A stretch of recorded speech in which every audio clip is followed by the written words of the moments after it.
Welcome friends, आप सभी का स्वागत है मेरे इस यूट्यूब चैनल पे।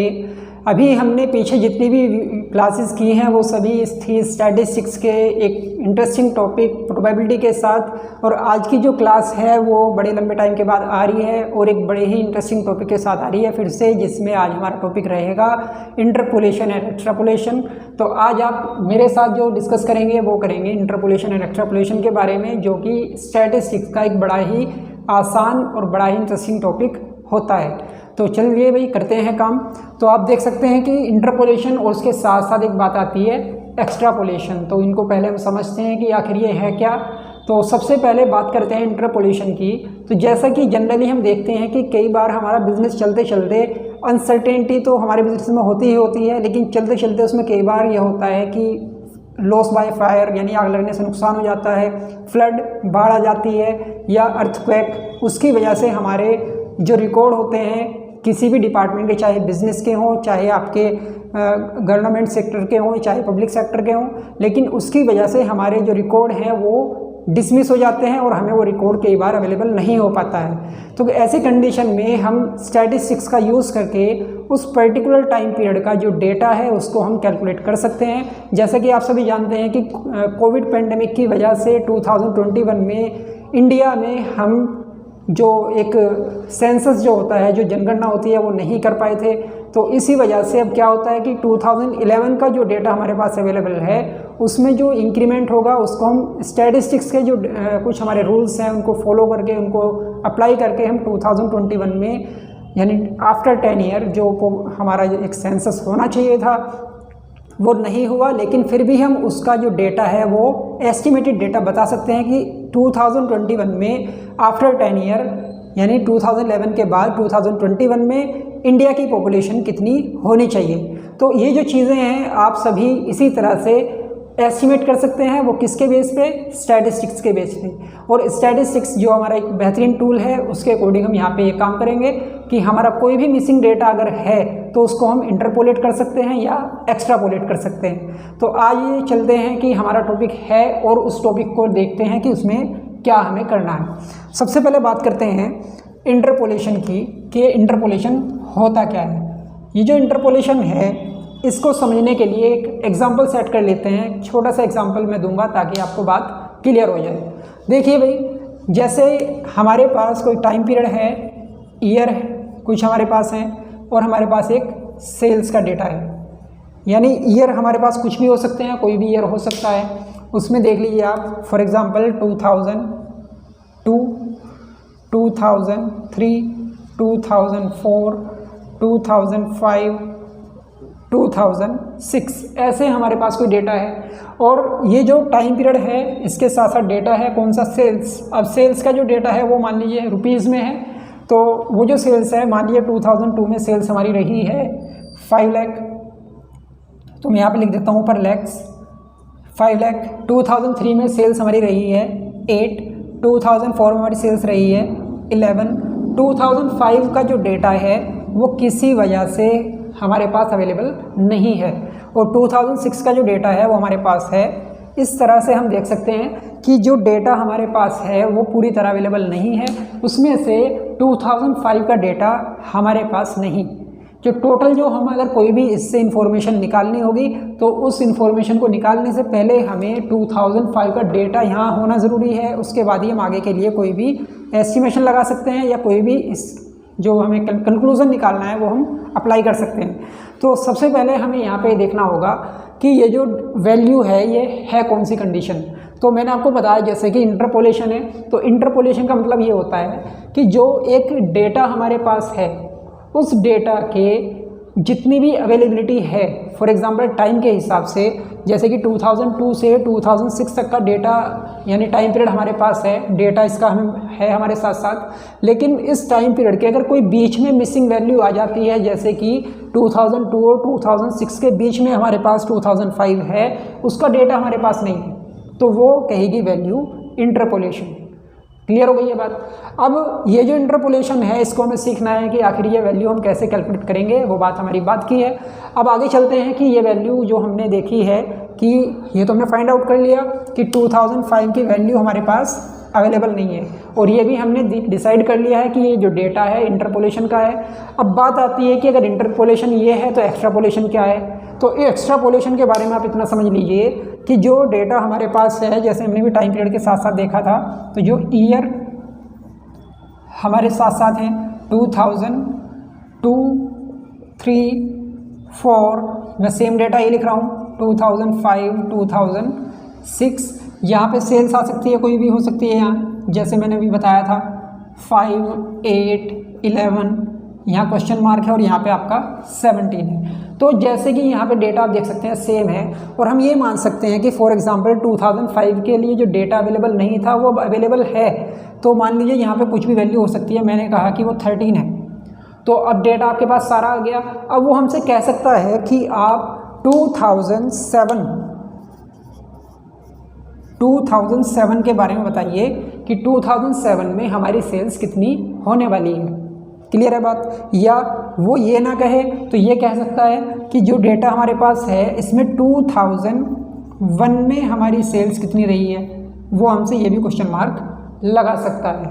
तो ये 2001 के बारे में पूछ ले या 2007 के बारे में पूछ ले, यानी जो हमारे सामने क्वेश्चन है, जो प्रैक्टिकल क्वेश्चन हमारे सामने आ गया है या प्रैक्टिकल लाइफ में जो हमारे पास डेटा है उसके अकॉर्डिंग अगर वो जितना डेटा अवेलेबल है उससे प्री के बारे में पूछ ले या उससे पोस्ट के बारे में पूछ ले, तो हम उसको कह सकते हैं कि वो एक्स्ट्रापोलेशन का क्वेश्चन है। आगे बात आती है कि इन दोनों को हम सोल्व कैसे करेंगे। तो ये तो था आपका एग्जाम्पल इस दोनों ही कंडीशन को समझने के लिए। अब आगे हम जो बात करेंगे वो बात करेंगे इनके मेथड्स के बारे में। तो देखते हैं भाई, चलते हैं आगे। तो फ्रेंड्स सब चलते हैं आगे। मैंने भी जैसे बताया था कि हमें इंटरपोलेशन और एक्स्ट्रापोलेशन के मेथड्स के बारे में बात करना है कि हम कैसे उनको कैलकुलेट कर सकते हैं। स्टैटिस्टिकल मेथड्स कौन कौन से वो हैं हमारे पास। तो सबसे पहले बात करते हैं, मैंने जैसे बताया, methods of calculating interpolation and extrapolation. मैंने इसको थोड़ा सा शॉर्ट में लिख दिया है। तो methods of calculation of interpolation and extrapolation. तो चलते हैं इसमें। जैसे मैंने भी बताया था, तो आप इसमें जनरली दो तरह के मेथड हमारे पास इसमें होते हैं, जिसमें सबसे फर्स्ट नंबर पे जो हमें मिलता है वो होता है ग्राफिकल मेथड। और ग्राफिकल मेथड के साथ साथ एक इसमें हमारा जो इम्पोर्टेंट पार्ट होता है, वो इम्पोर्टेंट पार्ट जो है वो है आपका एल्जेब्रिक मेथड। Algebraic method. अभी जो एल्जेब्रिक मेथड हमारे पास है, इसी मेथड के अंदर छुपे हुए हैं वो सारे के सारे तरीके जिसके हिसाब से हम पहली वाली जो मैंने अभी इससे पहले आपको एक एग्जांपल दिया था, वैसी कैलकुलेशन हम अगर करना चाहें, वैसी कोई वैल्यू फाइंड आउट करना चाहें, तो इस एल्जेब्रिक मेथड से हम उसको आसानी से फाइंड आउट कर सकते हैं।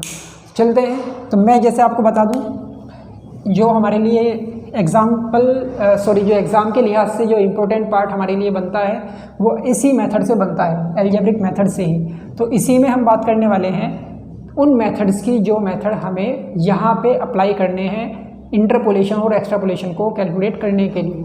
चलते हैं। सबसे फर्स्ट नंबर पर जो आता है, सबसे फर्स्ट नंबर वो होता है बाइनोमियल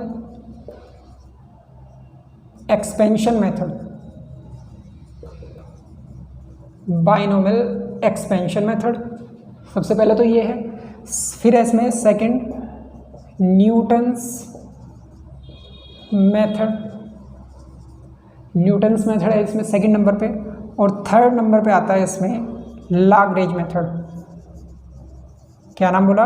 लाग्रेंज मेथड। तो ये तीन मेथड हैं जिसके बेस पे हम किसी भी इंटरपोलेशन या एक्स्ट्रापोलेशन की वैल्यू को सोल्व कर सकते हैं, उसको फाइंड आउट कर सकते हैं। और ये तीनों ही स्टैटिस्टिकल मेथड हैं और स्टैटिस्टिक्स का हमारा ये पार्ट होते हैं। चलते हैं आगे। तो सबसे पहले बात करेंगे हम किसी भी इंटरपोलेट करने वाली वैल्यू को कि किस कंडीशन में हम इंटरपोलेशन हमें करना है, और उसके हिसाब से हमें एक क्वेश्चन जो दिया जाएगा उसमें हम इंटरपोलेशन जब करेंगे तो फर्स्टली जो मैंने आपको मेथड बताया, सबसे पहले बाइनोमियल एक्सपेंशन, उसकी बात हम करने वाले हैं। तो चलिए आगे बढ़ते हैं। तो फाइनली हम अपने इस क्वेश्चन पे आ गए हैं, अपनी इस प्रॉब्लम पे आ गए हैं। तो आप सभी देख सकते हैं हमारी इस स्क्रीन पे जो हमारे पास एक बोर्ड है, वाइट बोर्ड पे आप देख सकते हैं कि हमारे पास एक क्वेश्चन है जिसमें टाइम पीरियड हमारे पास है 1997 टू 2000 तक, यानी कि इस तरह से 1997, 98, 99 और 2000 हमारे पास 4 साल का डेटा दिया गया है। और उसी 4 साल के डेटे में जो डेटा हमारे पास है, उसी डेटा में हमारे पास सबसे पहले 1997 की सेल्स, ये सेल्स जो हमारे पास है ये लाख्स में है, सेल्स इन लाख्स। तो ये जो सेल्स है लाख्स में दी है 23.4 लाख, 24.2 लाख। 1999 में कोई सेल्स की वैल्यू हमारे पास अवेलेबल नहीं है, यहाँ पे क्वेश्चन मार्क है। और 2000 वाली जो हमारी सेल्स है 28.3 लाख है। तो अब जब हम इस क्वेश्चन को सोल्व करेंगे तो क्वेश्चन सोल्व करने के लिए हमें सबसे पहले करना पड़ेगा, इस डेटा को थोड़ा वर्टिकल फॉर्म में लिखना पड़ेगा। तो कैसे लिखेंगे भाई, जैसे लिखा हो वैसे लिखेंगे, सिर्फ इस तरह से हो जाएगा, ये ईयर और ये सेल्स हो जाएगा। अब यहाँ पे हम जब लिखेंगे इसको, तो जो ईयर हमें दिए गए हैं उन सभी को ऐसे लिखना है जैसे लिखे हुए थे। तो सबसे पहले 1997, 1998, 1999 और 2000, ये 4 साल का डेटा हुआ।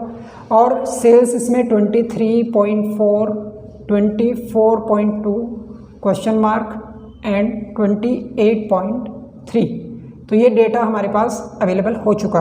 तो इसमें हमें जो काम सबसे पहले करना है वो ये है कि जो हमारे पास टाइम पीरियड है इसको हम कहेंगे एक्स वैल्यू, यानी एक्स सीरीज़ कह सकते हैं। और ये सेल्स जो हमारे पास जो डेटा है, मेन ये डेटा जिसको हम कह सकते हैं, वो वाई सीरीज़ हम कहेंगे। चलते हैं इसमें, तो आप इसको ऐसे नोट करेंगे, 1997 को आप बोल सकते हैं x0, फिर x1, x2, x3, और ऐसे ही यहाँ पे आ जाएगा y0, y1, क्वेश्चन मार्क को भी लिखना है, इसको भी बेस देना है, y2 और ये y3। इस तरह से जो आपने इनकी वैल्यू दी है, ये वैल्यू होता है इनका बेस, यानी आपने इन सभी वैल्यूज़ को बेस दिया है, बेस बोलते हैं इसको। और ये जो बेस आपने इनको प्रोवाइड किया है, इस बेस के हिसाब से आपको एक बात पता चलेगी कि हमारे पास ये y का जो डेटा है इसमें गिवन वैल्यू कितनी है। गिवन वैल्यू आप देखेंगे 1, 2, 3, 4 वैल्यू टोटल होनी ज़रूरी है, लेकिन 4 नंबर यानी 3 हमारे पास अवेलेबल हैं और चौथी वैल्यू हमारे पास अवेलेबल नहीं है। तो अब हम क्या करेंगे, यहाँ y की वैल्यू गिवन जितनी है उतना ही यहाँ पे लिखा जाएगा। तो क्या कहेंगे, y = 3। समझ गए सभी, ये हो गया। अब इसके बाद जो हमें काम करना है वो क्या होगा, यहाँ जब इसका सॉल्यूशन किया जाएगा तो सॉल्यूशन करने के टाइम पे हमें ये करना है कि y की वैल्यू जितनी गिवन है उसको डिसेंडिंग ऑर्डर में लिखते चले जाएंगे। फॉर एग्जांपल यहाँ देख सकते हैं yx = y3, y2, y1, y0, थोड़ा गैप दे देंगे बीच में, y0 = 0। समझ गए सभी कि जितनी वैल्यू हमारे पास गिवन थी उसी को बेस बना के हमें पीछे तक 0 तक उस वैल्यू को डिसेंडिंग ऑर्डर में लिखते हुए चले जाना है।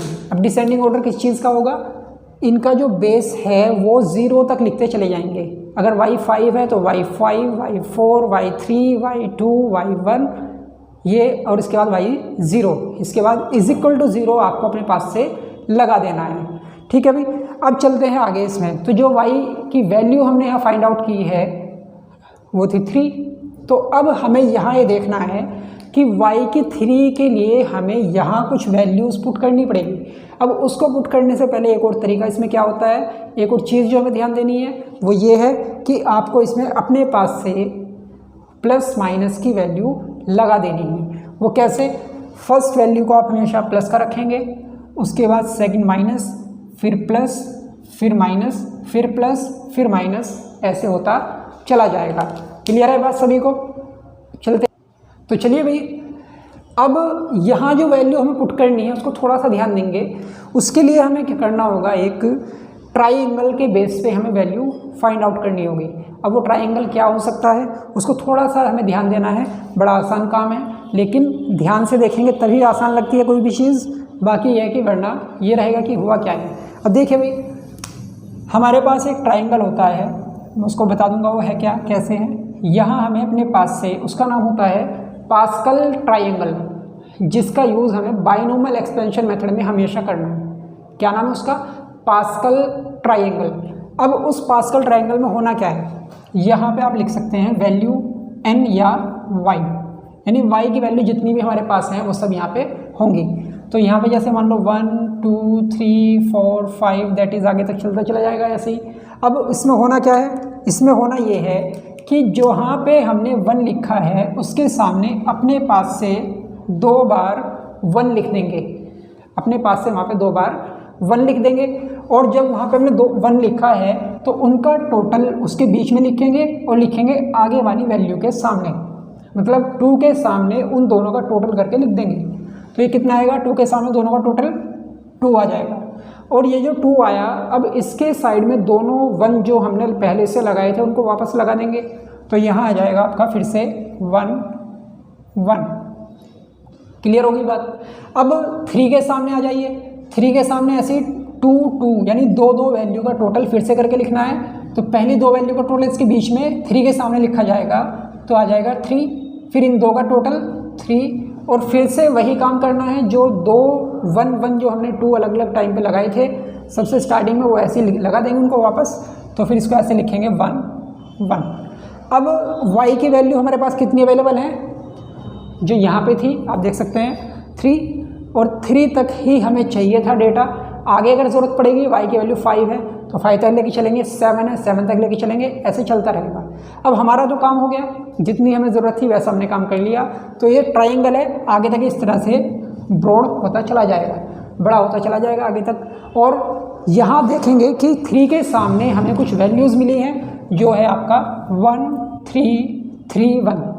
क्या वैल्यू है, 1 3 3 1। अब हम सभी क्या करेंगे, इसमें जो वैल्यू है उसको वहीं पे पुट कर देंगे। फर्स्ट वैल्यू फर्स्ट वाले के साथ 1, सेकंड वैल्यू सेकंड के साथ 3, थर्ड वैल्यू थर्ड के साथ 3, और फोर्थ वैल्यू फोर्थ के साथ 1। अब ये जो फर्स्ट और लास्ट वाला 1 है, ये मैंने आपको दिखाने के लिए लिखा है, वैसे इसकी ज़रूरत नहीं है। 1 को आप नहीं भी लिखेंगे तभी वैल्यू सेम ही रहती है, सिर्फ मैंने आपको फिलहाल दिखा दिया। आगे से अगर कोई भी हम काम करेंगे इसमें तो आगे से 1 को नहीं लगाएंगे। आप भी चाहें तो 1 को नहीं भी लिखेंगे, कोई फ़र्क नहीं पड़ेगा। पहली वाली वैल्यू में कुछ नहीं लिखेंगे, फिर आगे वाली इस तरह से लिखते चले जाएंगे। लास्ट वाली वैल्यू में 1 आएगा, उसको भी आप छोड़ सकते हैं, कोई दिक्कत वाली बात नहीं है। आगे चलिए, तो यहाँ पे 1 के साथ y3 है, तो 1 इंटू y3 की वैल्यू देख सकते हैं। y3 की वैल्यू हमारे पास है 28.3, तो लिख सकते हैं यहाँ पे 28.3। फिर आ जाता है माइनस का साइन, यहाँ पे आपको साइन बड़े ध्यान से लगाना है। तो 3y2 के साथ क्वेश्चन मार्क है, यानी y2 की वैल्यू हमारे पास अवेलेबल नहीं है, तो आ जाएगा आपका -3y2। फिर प्लस का साइन है 3y1, y1 की वैल्यू 24.2 है हमारे पास, तो आ जाएगा 3 इंटू 24.2। माइनस का साइन इसके बाद है तो 1y0, y0 23.4, तो आ जाएगा 1 इंटू 23.4, और इज इक्वल टू 0, ये हमारे पास पहले से ही है। चलते हैं आगे।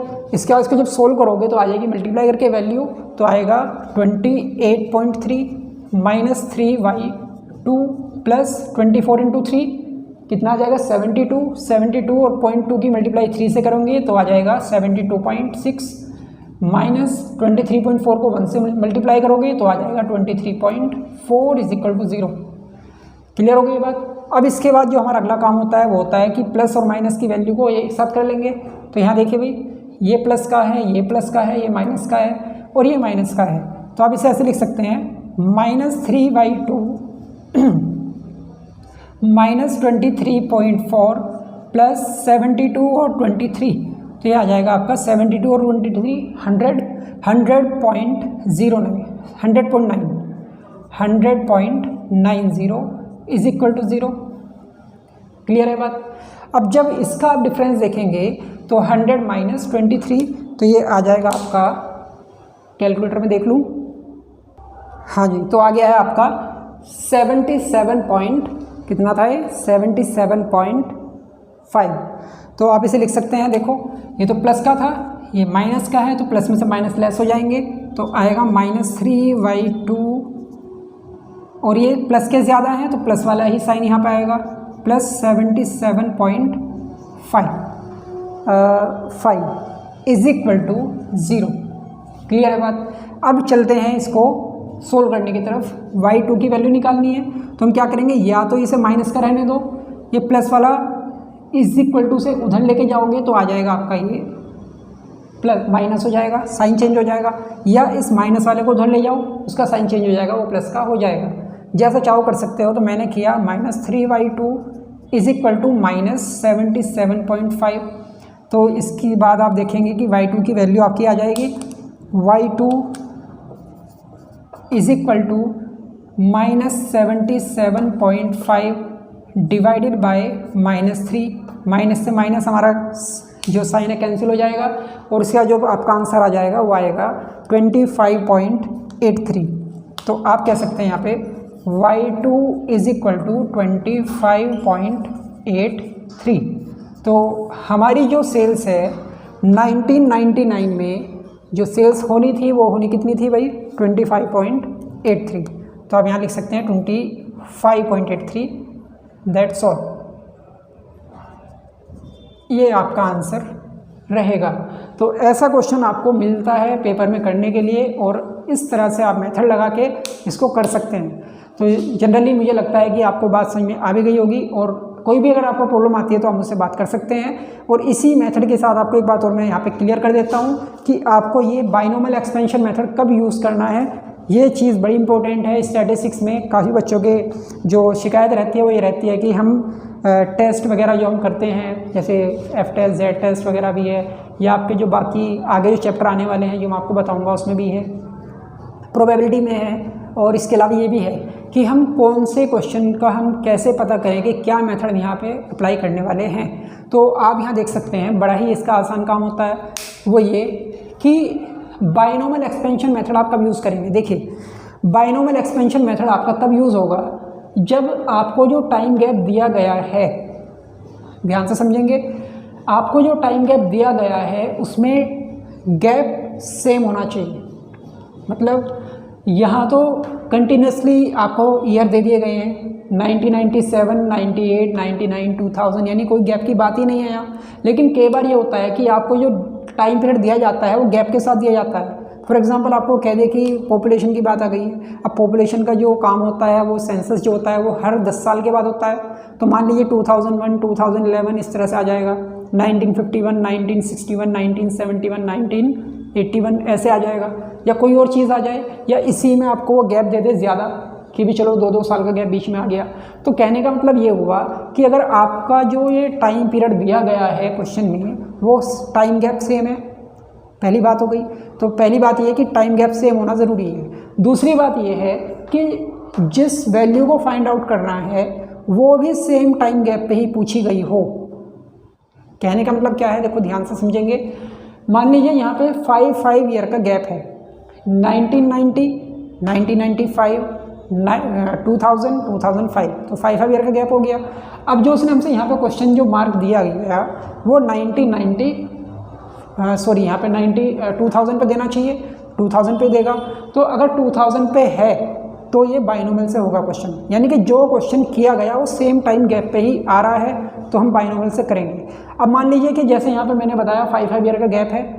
अब 1995, 1990, 1995, 2000, 2005, तो जो अगर 5-5 साल का गैप है, यानी 1990, 95, 2000 और 2005, लेकिन जो क्वेश्चन हमसे पूछ लिया उसने कहा कि 2002 के बारे में बताओ, तो उस कंडीशन में आपका ये काम नहीं होगा, बाइनोमियल से ये क्वेश्चन आपका नहीं हो पाएगा। उस कंडीशन में आपको कोई दूसरा मेथड अप्लाई करना पड़ेगा जो मैंने आपको बाद में सिखाने हैं। तो फिलहाल आपको ये ध्यान देना है कि जैसे मैंने बताया कि अगर गैप आपका सेम है, 5 ईयर का है या 2 ईयर का है या 10 ईयर का है, और जैसे भी कहा कि अगर वो 5 ईयर के गैप के बाद आपसे कहते 2002 के बारे में बताइए जो कि सेम टाइम गैप पे नहीं आ रहा है, तो आपको यहाँ पे बाइनोमियल मेथड नहीं लगाना है। अगर सेम टाइम गैप पे आ रहा है तो आपको बाइनोमियल मेथड यहाँ पे लगा देना है। आपका क्वेश्चन फिर इस तरह से अप्लाई होगा, ऐसे इसमें मेथड लगाना है। वो पास्कल ट्राइंगल आपको बनाना है, वो मैंने आपको बता दिया कि आपको अपने पास से 2 1 1 लगा देने हैं, 2 के सामने दोनों का टोटल लगाना है बीच में, उसके बाद दोनों 1 फिर से लिखने हैं, फिर 3 के सामने 2 की वैल्यू का टोटल, फिर सारी वैल्यू के साथ दोनों साइड 1 1 लगा देना है। उसके बाद 5 4 5 इसके साथ ऐसे ही चलेगा। अगर 4 का लिखना हो तो 3 1 4, 3 3 6, 3 1 4, फिर 1 1 दोनों साइड आ जाएगा। फिर 5 में ऐसे करोगे, 6 में, 10 तक, 12 20 जहीं तक जहाँ चाहो वहाँ तक आप कर सकते हैं। तो मुझे लगता है फाइनली आपको ये बात क्लियर हो गई होगी और उम्मीद है कि आपको ये बात समझ आई है। और अगर फिर भी अगर आपको कोई प्रॉब्लम आती है तो आप मुझको मैसेज कर सकते हैं, मुझे कमेंट कर सकते हैं, मैं आपको बात बता दूंगा आगे। कोई भी अगर आपको डाउट लगता है तो आगे की क्लास के लिए थोड़ा सा आपको मैं थोड़ा प्रिपेयर करूँगा इसको आगे भी, कि आगे आपको कौन सा मेथड बताना है। उसके लिए आप सभी वीडियो को शेयर कीजिए, लाइक कीजिए और उसके बाद आगे के लिए मैं जल्दी आपसे मिलूँगा।